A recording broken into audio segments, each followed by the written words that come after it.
Yarns YouTube channel. My name's Angela. You can find me on Instagram and Ravelry as Rainbow Ange, and you can also find an Instagram account and a Facebook page for my little business. I run a small bricks and mortar yarn shop called Yarn and Yarns, the same name as the channel, and we're based in Penarth, which is in South Wales, just a short hop on the train or in the car outside of Cardiff in the UK. So thank you so much for coming back to join me today, or a very big welcome if this is your first time here on the channel. You'll find me chatting away about my adventures in knitting and crochet, spinning, sewing sometimes, and also adventures of being a yarn shop owner. So it is pouring down with rain today. Very grey here. I'm up in my craft room, which is an attic conversion, so we do get quite nice natural light up here regardless of the weather, which is great. It's Friday morning for me and I am getting ready to go to work. I am assuming that it will probably be quite a quiet day in the shop today. Yeah, the rain is pretty much torrential at the moment and it's quite windy out there, so I would imagine a lot of people will be staying at home today. So I need to plan for a quiet day and yeah, try and get a list of stuff to do to keep me busy. And if it turns out to be busier than I think, then fantastic. But yeah, I like to have a list of bits and pieces to do if the shop is quiet. So as much as I enjoy sitting and knitting, the shop is a business. So I need to do business stuff. Yeah, boring, I know.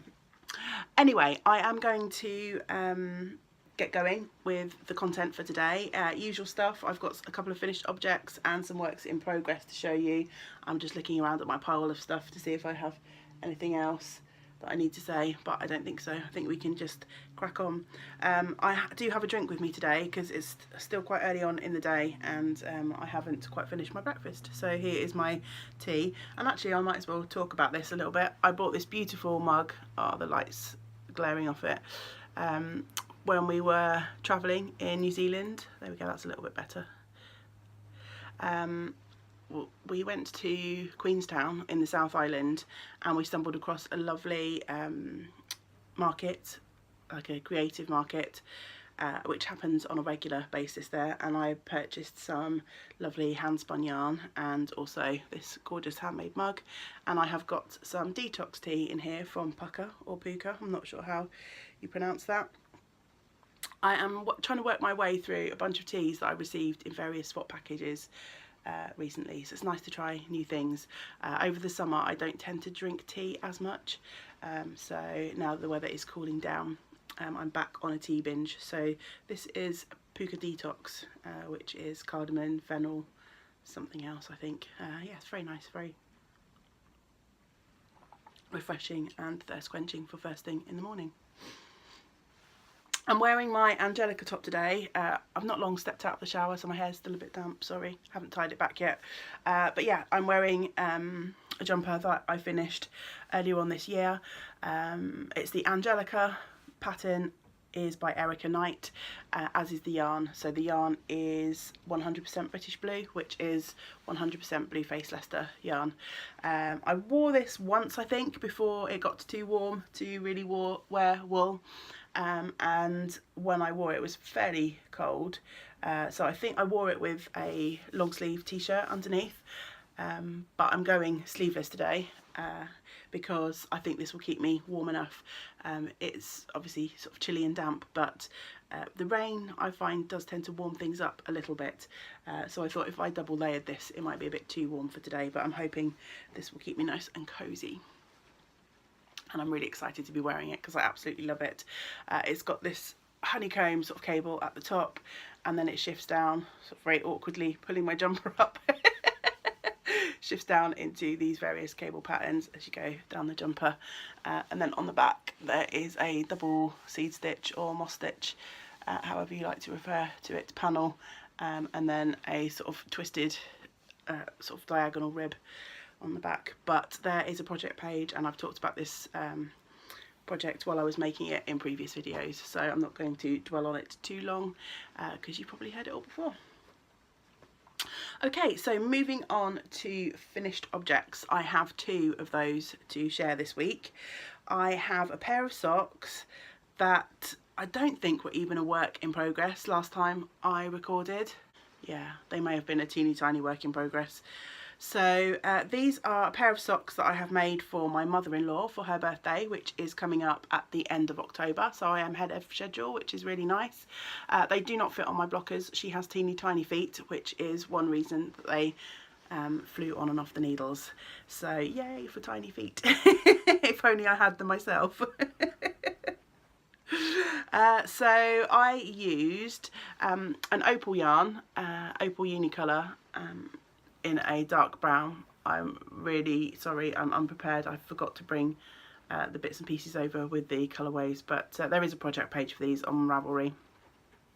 So yeah, I used that for contrast heel, toe and cuff. Why is it easier to say heel, toe and cuff? No, heel, toe and cuff. I got that completely wrong the first time and I was really proud of myself because I thought I was right. What a wally. Anyway, yeah, and then I used a Regia 4-ply sock yarn for the main body of the socks, and that was from their design line range, which I think this one came out a few years ago. This is a calf facets colourway. I'm trying to think what the colourway was called. It's something to do with a canyon, I think. But yeah, it's really nice. I did talk about this before, but it might have been on one of my vlogs. I'm sorry. I'm participating in Vlogtober this year, so I've been recording every day.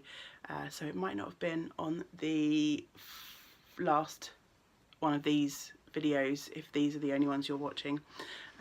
So yeah, I will just quickly reiterate. We went to stay with my mother-in-law in September, and she was wearing a pair of the socks that I knit her, and they were a grey and navy pair, and she said she liked to wear those because they match a lot of her things that she wears. Which yeah, tickled me because I don't match my socks to anything. Mind you, my outfits don't often go together, so yeah. Just wear what I wear. So yeah, I thought I'd make her something that was a tad more neutral. Obviously this has got some like bright stripes in, but I think in the scheme of things, obviously it's not bright neon pink or crazy yellow or anything like that. So I'm hoping that she will enjoy these, and perhaps we'll get lots of wear out of them. I tried to match them because I kind of like to do that when I knit a pair of socks. I used 150-gram ball for this, but as you can see they're slightly out, which is kind of frustrating because they're kind of, you can see they match to sort of this point, and there's a couple of reasons for that as I went back through the yarn. There's one strip, I think it's this one here, is a lot wider on the first sock than here. So I haven't taken out any yarn or anything like that, but as you can see this one here, there's quite a few more rows there than in this skinny stripe here. So they match to sort of that point, and then they go a bit awry. Also, to get the legs the same length, on the back of the sock I have got one row of orange just above the heel on that sock, which I don't have on that, which yeah, annoys me slightly, but I don't think she will worry, and in the scheme of things the socks look relatively matchy, so yeah. I am pleased to have those finished, and they were such a quick knit. I think I cast them on the Monday, and I was more or less finished with the knitting by, no actually I didn't cast them on the Monday, did I? I cast them on a Wednesday, and I think the knitting was pretty much done by the Friday, but then it took me a few days to actually sew them up, so I didn't really call them finished for another couple of days. But yeah, mother-in-law's birthday socks. Now my second finished object is one that has been in progress for a long time. Looking at my Ravelry notes, I cast on this project back in January 2016, and this project has morphed into something that it wasn't originally planned to be. So I was fiddling around up here sorting through bags, and I came across my Hexie Puffs. I started a beekeeper's quilt back in January 2016, and I was going to make a whole quilt. For any of you who do not know this pattern or the concept, you basically knit small little hexagon shapes, and you can stuff them, which I do, and then yeah, use up your scrap yarn, join them together into a big blanket. Now, when I came across this project the other day, I thought I should admit to myself that it was never going to become a blanket. I haven't worked on this for ages, and yeah, I just wasn't drawn to it, and I'd pretty much forgotten about it, to be honest. So I decided to take the Hexie Puffs that I've made and try and do something with them. So I am calling this first project finished. So here are a bunch of my Hexie Puffs all joined together, holding them up. Hopefully you can see that. I cannot see the screen anymore. Obviously I've disappeared behind a mountain of Hexies. And I have decided to use this as a rug, a little floor rug, in front of my cosy chair, which lives up here in the craft room over the other side of the room. And I'm really, really pleased. It looks pretty cute in front of the chair, and I'll try and put in a little bit of footage of where it's going to go and what it looks like. You have to excuse the mess around the chair. So yeah, it brings a nice bright colourful splash to that corner of the room. So I am really, really pleased with my decision to call that one a finished object. But after I put together the Hexie Puffs to make them the size that I needed for the rug, to fit the floor space in front of that chair, I still had some Hexies left. So I decided we're now morphing into works in progress. So I've decided to put the rest of the Hexie Puffs that I've got left together to make a little seat pad for my chair that I use when I'm at the sewing machine. It's just a black swivel chair, and actually you're balanced on it at the moment. So yeah, I had a whole bunch of Hexies left. So I've just started joining them together. I will need to knit a few more, but that's okay. I'm feeling pretty revitalised in terms of this project at the moment. I'm joining these in a slightly different way to the rug. So actually I'll just bring the rug back a second. So in the pattern, there's a few different methods for joining, and one of them is where you just tie. So I'm going to show you the back of the rug now. You just tie these in the corner. You can see some of the little ties, and obviously that gives, if I hold that up against the orange, you can see when you hold it up, obviously the weight pulls it down, and that sort of gives quite a gappy effect, and that's, I think, is going to be absolutely fine for the rug, because it's not in a high traffic area. You know, it's not going to be walked across that often. It's just really going to be a nice cozy footrest when I'm sat knitting or reading in that chair. But for something that's going to be a seat pad slash cushion, obviously there's going to be a lot more sort of movement when you're sat on it, or if it's behind you and you're moving around. So for these Hexies, I've actually decided to crochet them together. So I'm using a teeny tiny 2.5mm crochet hook, and I am going around all of the edges. So I'm joining them in strips. As you can see, I've got lots of ends hanging off them at the moment. I haven't tidied these up. They look pretty okay, like neatness wise from the front. You can definitely see the joins on the back. There was no way I was going to be able to like colour match or anything like that for the joins. But yeah, so I've got these sort of ridges. I'm basically putting the hook through sort of 2 Hexies, and then just doing a double crochet to join them together. I thought that would be a bit quicker and less annoying than sewing them together. So yeah, I've started to join them. I have put these together. So this is as wide as I'm going to go, this top row here, and I'm just going to continue to add these strips on until the piece is big enough to cover the seat of the chair. So I've got an extra 2 strips that I've joined together. It's easier, I found, through a little bit of trial and error, to join a long strip, and then I can crochet in one go sort of down this long edge to get them joined in. So yeah, that has been taking up a bit of my time this week. It's actually my whip of the week, so every week for October I'm choosing a project to try and make some inroads in. I will not be finishing this because, as I say, I've run out. I've got these 2 strips of hexes to join, but it's not wide enough yet to cover the seat of the chair, so I'm definitely going to have to knit a few more hexes to get that finished. So yeah, as I say, it's not going to be a finished project this week, but it's well on its way, and it's nice to be using those. And I put a post up on Instagram this week, a photograph of my big pile of sort of unjoined hexes, or bits that were joined, along with a massive pile of ones that weren't, and it got lots of nice comments and attention. So I think a few people out there have beekeepers projects lurking, so it's nice to know that I'm not the only one still working on mine. I don't know if you can hear that in the background, but the rain is really coming down now. I think I'm going to get wet on the way to work. Okay, so on to my next 2 works in progress.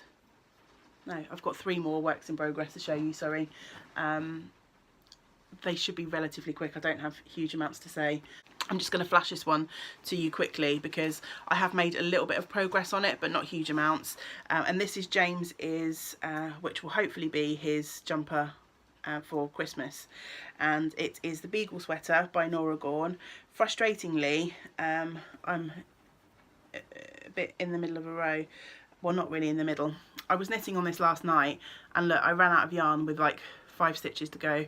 I don't usually join in the middle of the rows, but it's so close to the edge I cannot be bothered to unpick that whole row. Blooper. I just swore then, I'll cut that out. I've just taken those stitches off the end of the needle there for a bit so I can show this to you. So yeah, I'm working away on the seed stitch, the double moss stitch panel at the top. This marker shows where it was when I last showed it to you. So yeah, I'm not going to talk about this very much. I've only knit like, what's that, 1.5 inches on this beautiful piece. It's working up to be a lot bigger than it should be, as per usual, but yeah, hopefully it will be okay for him. I need to wind up some more yarn. The reason I didn't finish that little row is because I ran out of yarn. It was about 11 o'clock last night and I couldn't be bothered to come up here and wind some yarn. I've talked about it before, I like to wind my yarns even if they come in balls before I start on a new ball, so I can deal with any factory knots or anything like that. So I'm going to actually get that done this morning after I have finished recording this. I'm going to wind up a couple of balls so I can sit and work on that at some point over the weekend, hopefully. Okay, so the next project to talk to you about is my Dern sweater, and this is a project that I am knitting in Valley Tweed from, ooh, that is really blowing out, there we go, Valley Tweed from Rowan Yarns. And this was my whip of the week last week, and I had the idea of trying to finish my sleeves for this project. I was knitting the sleeves 2 at a time, and I'm happy to say that they are now off the needles. So if I just show you on this sleeve here, this is where I was at when I last showed this project. So I just had the sort of sleeve cap, the shaping on the sleeve to finish, so it wasn't too bad at all. Obviously it still took some time. This is 4-ply yarn, so yeah, it was still a good few hours of knitting to get that done on both sleeves, but I'm really happy with my decision to knit these 2 at a time. I'm not a big fan of 2 at a time knitting, but for 4-ply sleeves, I don't think I would have coped with the fact of knitting one of these to cast off, to have to cast on another one and do exactly the same over and over again. So yeah, not much else to say about those really. I have just got the front piece now to knit. I decided to knit the sleeves before I did the front because I figured that if I left the sleeves till last, they may never get done. I was going to cast the front straight on as soon as I cast these sleeves off, but I didn't have the right needle to hand, so I've got to search out a I think it might be a 3mm needle to cast on the front panel on that, but there's no rush for that. I've kind of got a little idea in my head that I'd like to have this finished by the end of the year, but the front piece is quite a lot of knitting, so whether that will happen I don't know. The back is in the bag and already finished, so yeah, we'll see. I am not planning on doing a lot of gift knitting for people this year, so it's a possibility. That project is living in my oyster catcher bag. Final work in progress. This is a new cast on this week. I am having fun throughout October, also known as Socktober, casting on a new pair of socks every week. Mother-in-law's socks were last week's socks, and this week I have cast on from a skein of Grundle Hot Socks pearl colour yarn.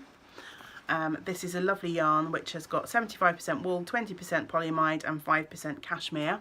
It's nice and soft, so I'm going to be interested to see how this one wears, but I'm knitting a pair of socks for myself. I haven't knit myself a pair of vanilla socks for a little while, I don't think, so yeah, I'm excited to have these. And I purchased one 50-gram ball of this hot socks when we were travelling to Yorkshire earlier this year, and I went to a shop called You and Yarn in Thirsk.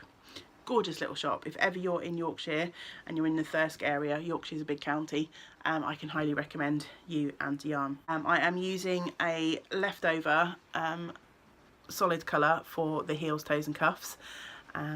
This is a Drops yarn, I believe, Drops Farball. I've had this in stash for quite a while, and here is my progress on the first sock. So I have knit all the way down and I'm just putting it in the toe. I've put in a Fish Lips Kiss heel. As I'm doing a contrast, it's easy to pop in Fish Lips Kiss. Because this is a nice striped yarn, I'd have done an afterthought heel if I was not putting in the contrast, but yeah, it's easy to pop in a Fish Lips Kiss with the contrast yarn.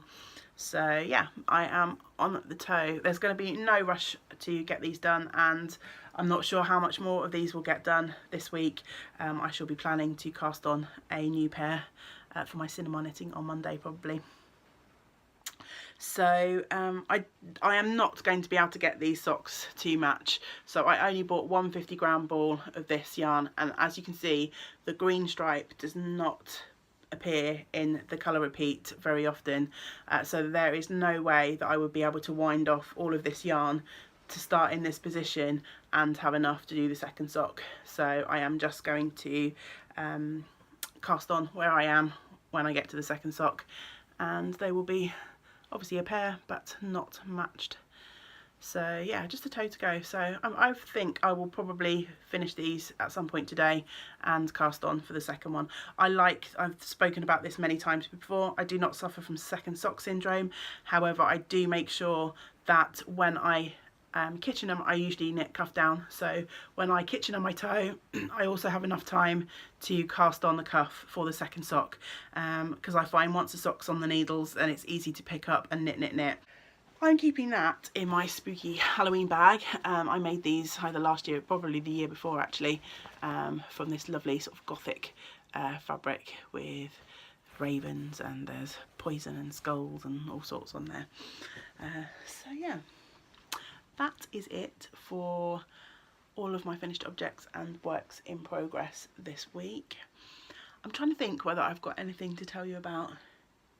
Oh yeah, I have some exciting new yarn to show you, so I will record a little section from the shop later today, and then I'll be able to get this video edited and up for your viewing pleasure. That's it for me from the craft room, but I'll be back again in a second from the shop. As you can see, I am now at the shop, and as predicted, I've been here a couple of hours and it's been pretty dead. It's still raining cats and dogs outside. So So yeah, could be like this all day. I've done a few bits and pieces admin wise this morning, so I am pretty well up to date. I've got a couple of organisational bits that I can get on and do for the next couple of hours, but then I think it'll be an afternoon of knitting if things don't pick up, but that is absolutely fine by me. Before I get on to that, I just wanted to do a quick shop update segment to tell you about some new things that have come into the shop. So first off, if you have been watching my vlogs, I apologise because you will have already seen this. It's all about the West Yorkshire Spinners today. So this week we received delivery of the lovely new Christmas colourway from West Yorkshire Spinners. This one is called Fairy Lights and it's absolutely gorgeous. There's greens and reds and obviously creams, blues, a little bit of sort of pinky, pink tones in this one. So yeah, really excited to have this in stock, and it's already proven to be pretty popular, so I might need to see if I can get my hands on some more. To go with this yarn, I have also bought in the chocolate lime colourway and also the cayenne colourway, so hopefully you can see those do sort of tone nicely with the Fairy Lights socks. So for anyone who wants to make socks with contrast heels, toes, cuffs, I've got those, and obviously anyone who doesn't necessarily want to make socks but maybe some sort of striping project, you can use these yarns for any 4-ply project, then there are options there as well. The yarn comes with a free pattern from West Yorkshire Spinners. It looks to be just a basic sock pattern with a heel flap and gusset, but this pattern shows you how the yarn knits up. So there's lovely stripes of the red, the blue and the sort of fuchsia pink in there, interspersed with the green sort of solid stripes. So yeah, it's a really fun colourway. Yeah, really happy to have these available in the shop. And also from West Yorkshire Spinners, I've had this for a couple of weeks, but I don't think I've spoken about it. In fact, I'm pretty sure I haven't. So I thought I'd show you this today while we're talking West Yorkshire Spinners. I have a beautiful new pattern booklet from West Yorkshire Spinners, designed for their florist collection, Signature 4-ply, and I have most of the colour range in that yarn in stock. And this booklet is called The Perfect Bouquet, and it's 13 crochet designs by Anna Nikki Pirowitz. Now I don't know if I'm pronouncing that right. I have crocheted a couple of Anna's patterns before, including the Florabelle shawl, which was also designed from this yarn range, and that pattern is absolutely gorgeous. But these are lovely little flower patterns. Let me show you the front cover. So there's like some gorgeous little patterns that you could easily add as an embellishment to any project you like, really. You could wear these as a sort of little brooch, like jewellery adornment, but I could easily see these attached to hats and scarves and basically anything that you can imagine. So yeah, the patterns in there are so pretty. I particularly like the foxglove. I don't know how tricky it would be. I'm going to try and show you a bit of a close-up on that without giving away the pattern details. So there we go. Isn't that really pretty? So yeah, I have those, and the pattern leaflet is pretty good value, I think. There's 13 designs in here, as I say, and the book's £3.99, so it's quite a skinny little book, but for the number of little patterns that you get in there, I think that's pretty good. Most of the single patterns cost around £3, so for an extra £1 you get a lovely little booklet. They've also kindly given me a few free patterns called the Perfect Posy. So I haven't double checked on these to see if these patterns are replicated in the book. So perhaps I should just have a quick flick. Yeah, so that's the English Rose pattern and the Honeysuckle pattern by the looks of it. So anyone who purchases a ball of florist yarn I have a few copies of this to give away. Once they're gone, they're gone. I've only got a handful. So yeah, that's a lovely free pattern if you fancied having a go at some of the flower patterns before investing in the book, and a great way to use up leftover bits of yarn too. So if you've purchased the florist yarn for any other projects, like I had a little bit left over from making my Florabelle shawl, just sort of small amounts, then that will be perfect for these. I'll just flip this around because it's got the full colour range from the florist collection on the back here. As I say, I think I've got most of them in stock. They are the items that are new in the shop. So that's really all I wanted to talk to you about today. So I think I am going to wrap up and say goodbye to you and get on with the rest of my day. Thank you so much for joining me, and yeah, I really do appreciate everyone who comes by and gives up a little bit of time to watch. If there is anything you'd like me to talk about, or if there's anything in the videos that you're not so keen on, then please do leave me a comment. I'd love any feedback. Obviously I enjoy making these videos, but it's nice to know what things you do and don't enjoy about watching them, and it's nice to know that there are people out there watching. So I always love to receive comments. I do try and respond to as many as I can, although I don't always get time to do it straight away, but yeah, I do get around to it eventually. So thank you to those of you who already do leave comments, but yeah, feel free to leave any feedback below. So I'm going to sign off for today, and I hope that whatever you are up to while you are watching, you are going to be able to do some of the things that you enjoy doing. And until next time, great big woolly hugs to you all. Bye for now. Bye.